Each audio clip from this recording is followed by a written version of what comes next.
Hello again, art peeps. We're here to go through an arts review. We'll look at acrylic today. I have my table set up so we can explore some of these materials and just show you some of the properties of acrylic. We're not going to go through, a whole piece, so let's draw a session. We'll be strictly just looking at the material, where it came from, what it can be used for, its versatility, which is a key factor of acrylic. And before we do so, though, I've been informed by a friend that I should just introduce acrylic, a little bit of the history of it. So we'll go through that and then we'll come right back here. It was in the 1880s that Swiss chemist George W.A. Kalbaum explored resin, acrylic resin. But it was Dr. Otto Rahm in 1915 that received the patent for it.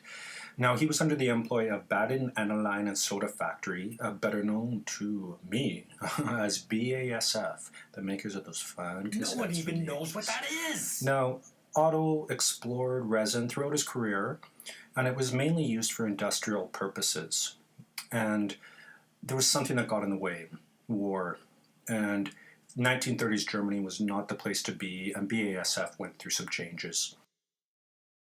And be it that artists like to stick things together that don't necessarily belong, it was the Mexican muralist David Alfaro Sequeiros who gave a workshop in New York mid-30s. He did use the acrylic resin, but he broke it down with mineral spirits.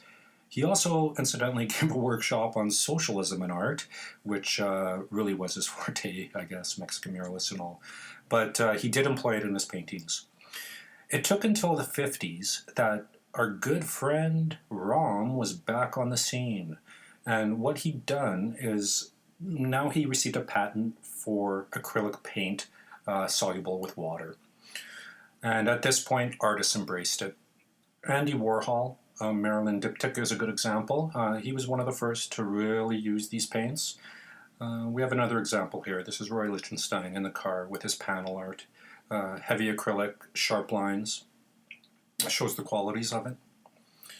Mark Rothko, one of the greatest artists of the 20th century, using acrylic almost like oil, shows the versatility of it, quite amazing, thinned out. And here we have one of the greatest op artists ever, Bridget Riley, using acrylic as well, the sharp lines, the contrast. And here's the Canadian artist John Hall, photorealistic, amazing work. And I mean, oil was always the realm of photorealism, right from the Dutch still life artists. But John Hall, as he shows here, pulls it off. Now, acrylics are available anywhere. They're widespread. You can find them in any artist studio or really any store. Now, the nice thing about it is, of course, they're non-toxic. And now we know, thank you, Lucky. So, as you can see from those paintings that were used as examples, it's an incredibly versatile medium, acrylic, and non-toxic, which is the key. Oil paints, with all the thinners you have to use and whatnot, they tend to wreak havoc on your immune system in the end. Now you can develop some chronic illnesses. As you can see with most of these acrylic paints, they all have the AP on them, and they've been designed with that in mind. So they are very user-friendly, and they're not going to mess with you in the same way that other mediums can. So as far as the paints themselves, you have a few options when you want to buy them. You can get specifically an artist type paint, which is this one here. This is Liquitex Acrylics, probably one of the better ones. This is just a titanium white. It's a heavy body. And what that means is the thickness, this viscosity of the paint. It's very important. It's something that you actually utilize as an artist to paint. And you can just thin them out with water. That's the beauty of acrylic. Just to show you something here, I just put a little bit of acrylic on a jar here. Now, I want you to see just, it gives you a sense of the properties of it. Now, it's just on glass, and it just peels right off. So, it's a very plasticky, kind of rubbery type material when it dries. So that's the essential quality of the oil, or rather of the acrylic. I was thinking of oil because that's something that's not inherent to oil. Oil has luminosity and a transparency to it that acrylic is just far more opaque by nature because of this, because it is a resin. So that is that, and I'll show you the two differences between the cheap paints. Now, to give you a sense, this one here was, this cost maybe $10. You could probably get it for, maybe a bit more. This is $1, but this is craft paint. So it's not going to have the same viscosity. Quite frankly, it's not going to be the same quality either. This is multi-purpose. This is more or less designed for artists, with the pigmentation, those sort of things in mind. These ones are designed for just multi-use kind of endeavors. Now, with this paint, which is a heavy body, and I'm going to zoom in now so that we can really start to focus on this. And you can see how heavy that is. I mean, I can actually move it around a bit with the brush. And this one is just like water. Well, not like water, but not quite as thick. Like a soured milk, I guess. And I want to show you something about acrylic as well. So I'm just going to go like that and just give you a sense. So I mean, normally if you did that with oil, you'd probably be panicking because you know if you get it anywhere but on the canvas, on the brush, it's going to go everywhere. With acrylic, it's just, I mean, it's very easy to wipe off. And I'll show you that. I mean, non-toxic, you don't have to worry about it. A little bit of water, and you're good. So that's the nice thing. Now, I am going to add a touch of water to this so you can see the properties of this.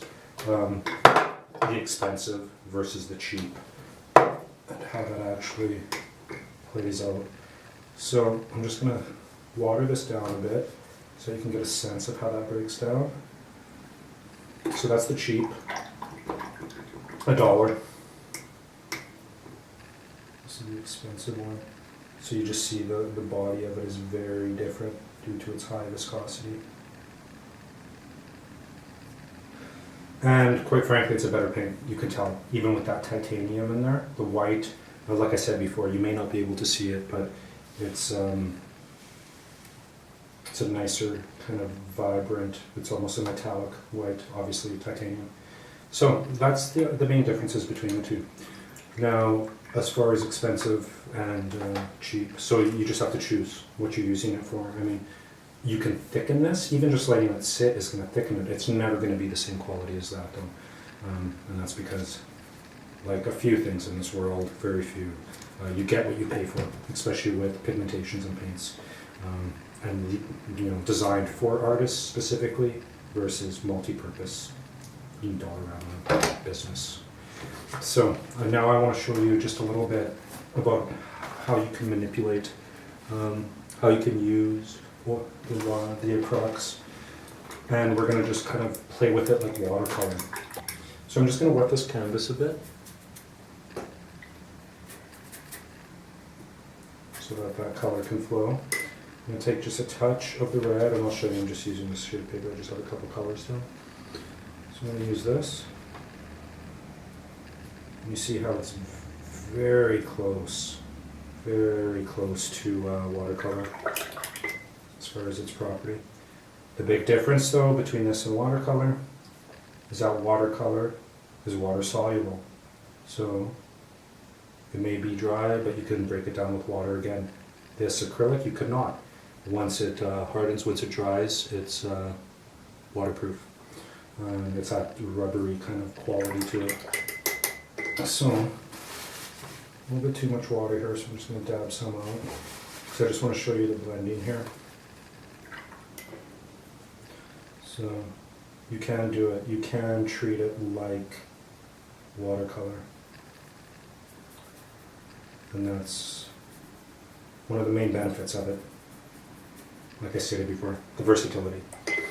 So, have fun with acrylic. I mean, we've talked about color in the past, sticking with primaries and being able to go that way and branching out to your secondaries and whatnot, but have fun with it, and as always, and explore.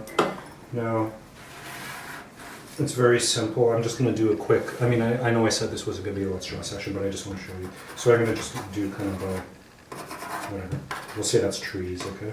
It's shockingly similar to watercolor, but I mean, it makes sense because it is breaking down with water, but as soon as it's dry, it's done. It's not going to have any of those qualities anymore. So, and it does dry fast. Another of the great qualities of acrylic dries lightning fast. I mean, something like oil takes weeks to dry, potentially, depending on your thinners. And this one has that convenience, and there's no smell. I mean, I'm working with this, my windows are closed, there's no smell at all. There's nothing toxic going on. So that's acrylic. It's affordable, it's a good medium to use. It's probably the most used medium by artists around the world. So it's something that you can get into very easily. It's available anywhere. I do think that you don't have to necessarily go expensive, depending on your work. That's always something you have to consider. What is the work? What is it you're doing? So thanks again, and I'll be back soon enough with another.